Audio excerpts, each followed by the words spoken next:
Welcome back to the deep dive.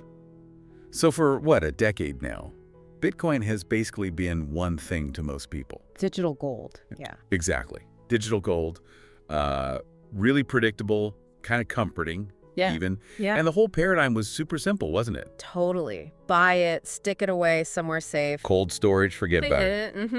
And just let it sit there like, gold bars in a vault. Your protection against inflation. And it worked.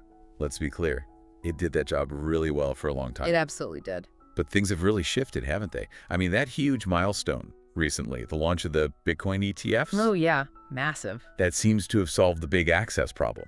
It's like suddenly there's this, 8-lane highway connecting all that TradFi money. Trillions of dollars. Straight to the Bitcoin island. Exactly. And that highway changes everything. This is where the story really takes a turn, because that digital gold idea, as successful as it was, it's actually starting to hide Bitcoin's much bigger potential now. So our mission today really is to dig into why that passive ETF model, just holding Bitcoin like a shiny rock, is already kind of becoming yesterday's news. So what's replacing it? What's the new model?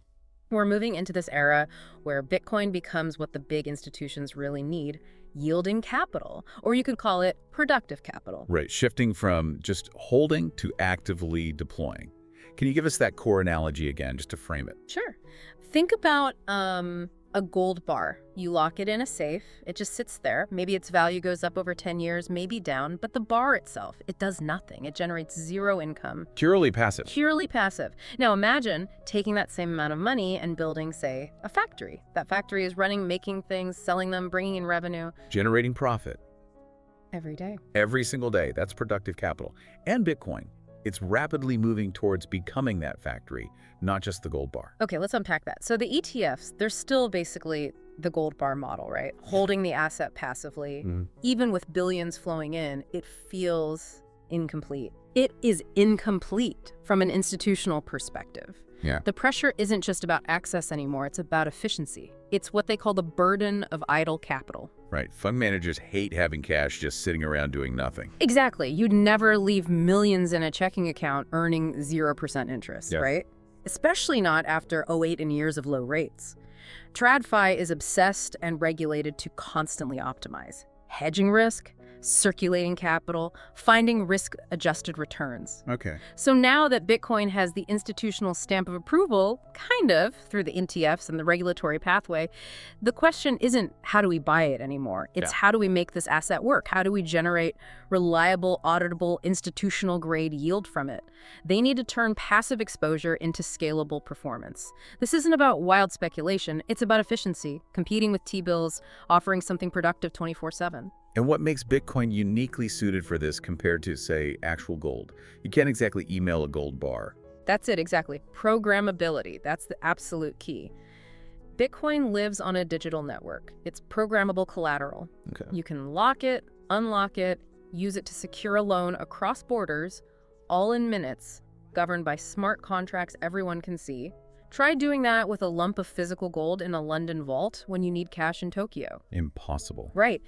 Bitcoin can generate economic activity without ever being sold. It can be put to work. And we're already seeing signs of this shift, aren't we? Yeah. The source material mentioned a pretty startling stat about total value locked, TVL, in Bitcoin DeFi. Yeah, that was striking. TVL in Bitcoin DeFi. So money locked in these kinds of productive applications, it surged something like 228% in the last year alone. Wow, 228%. And that's not just, small retail players experimenting. That signifies real capital starting to move from just sitting in wallets or exchanges into applications designed to generate yield. It confirms the shift.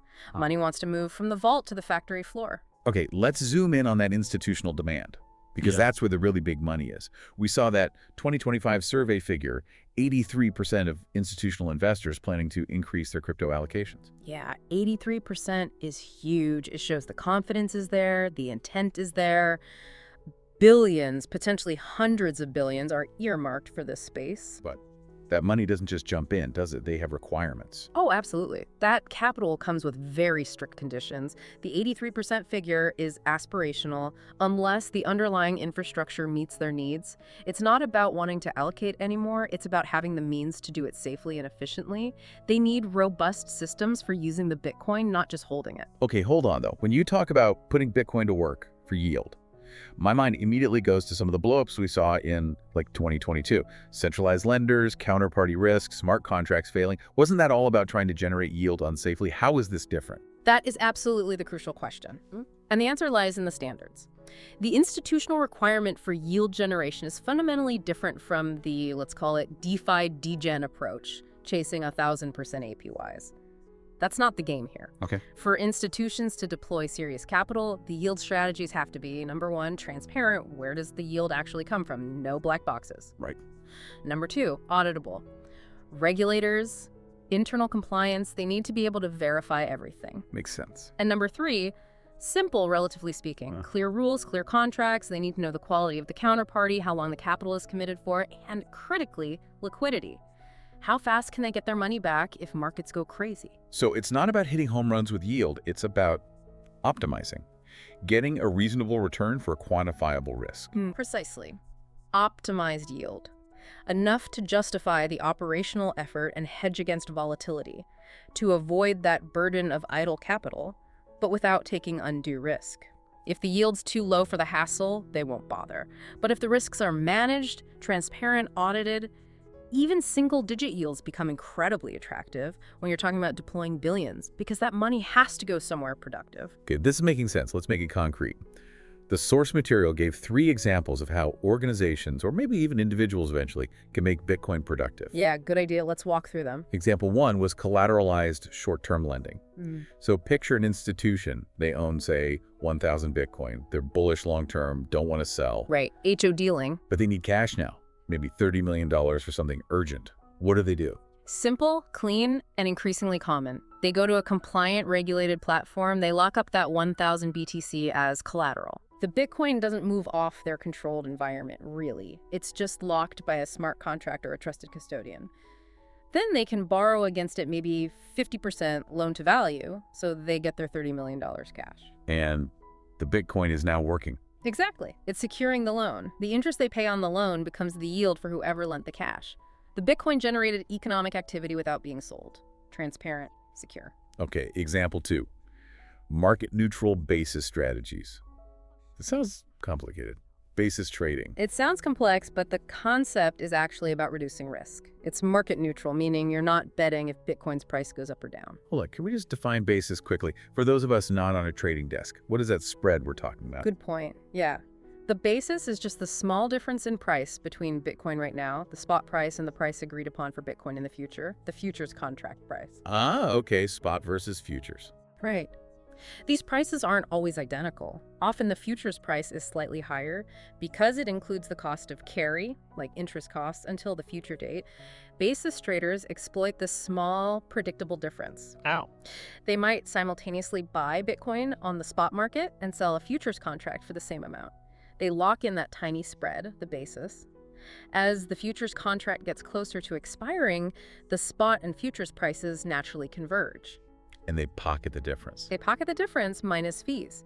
It's like being a market maker, providing liquidity and stability, and earning a fairly steady, lower risk return from these small market inefficiencies. Kind of like being the house, taking a small cut on the action. Got it. Less risky because you don't care about the overall price direction. Okay, example 3. Covered call programs. Right. This is another way for long-term holders to generate income on their stash. So the institution holds Bitcoin.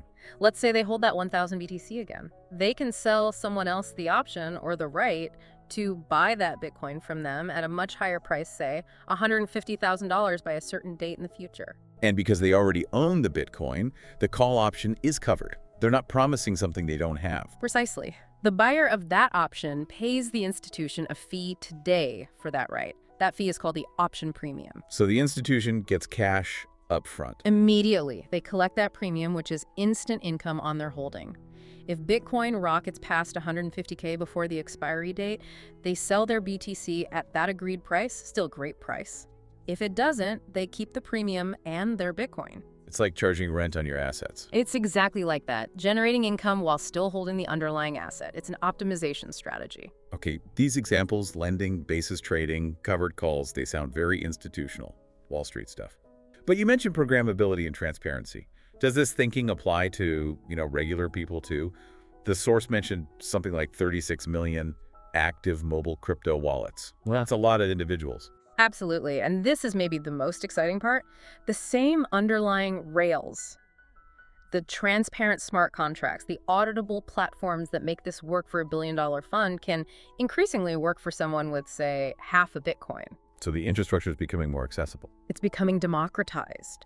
So the crucial mindset shift for you, the individual listener, is moving beyond just asking, how do I buy Bitcoin and store it safely? That's step one, still vital. Right. But step two is asking, okay, now that I have it, how can my digital assets safely generate some income for me? Safely being the key word there. We have to remember the lessons from past market turmoil. That 10th of October event the source mentioned, that wasn't trivial, right? It was a liquidity crisis triggered by an institutional platform failing. Exactly. And it hammered home the point.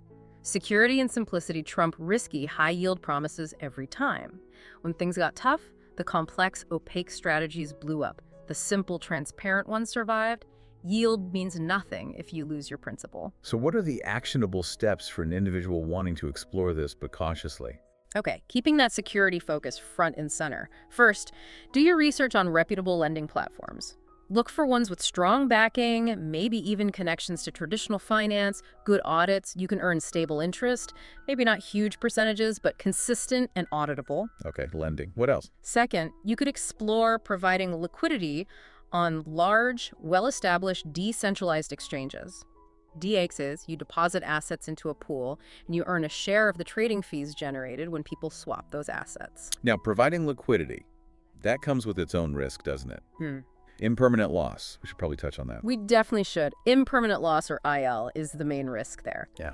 Put simply, it's the potential downside compared to just holding the two assets yourself. If you put Bitcoin and, say, a stablecoin into a liquidity pool and Bitcoin's price skyrockets, Right. the pool's smart contract automatically sells some of your appreciating Bitcoin to buy more stablecoins, keeping the dollar value ratio balanced, usually 50-50. So you end up with less Bitcoin than if you just held it. Potentially, yes. That difference in value is the impermanent loss. The idea is that the trading fees you earn should outweigh that potential loss over time. But you have to understand it. So thorough research is key. Know where the yield comes from, check the platform's audits, understand the specific risks like IL. Absolutely critical. And my recommendation is always start small. Really small. Use an amount you are genuinely okay with losing. Consider it your tuition fee for learning how these systems work. Watch the process, understand the dashboard, see how yield accrues, how IL affects things. It's about optimization, not hitting the jackpot. Like moving cash from a checking account to a savings account, making your assets work a bit harder safely. That's the perfect analogy. Optimization within understood risk parameters. #tag outro. So wrapping this up, the big picture trend is clear. Bitcoin is fundamentally shedding that old digital gold label. It's moving beyond just being a stored treasure. Right. It's becoming programmable infrastructure, a source of productive working capital for the whole digital economy that's being built. And this shift seems to be happening fast. We're moving from holding being the main metric to performance-generating yield becoming the new standard. And the institutions that figure out the safest, most transparent ways to do this now. They're going to shape the next decade of digital finance. They'll control the new liquidity structures. So the takeaway. The market isn't going to wait for anyone to catch up. Don't just be a passive holder, and definitely don't be a passive observer. You need to actively train your knowledge base. Start looking at Bitcoin not just as something to store, but as a dynamic asset you can potentially deploy. Learn about the technology. Yes. Learn about layer 2 solutions that make this more efficient. Understand the mechanics of reputable DeFi platforms. Get serious about risk assessment today. So the final thought is, don't let your capital just sit there being idle. But maybe more importantly, don't let your brain sit idle either.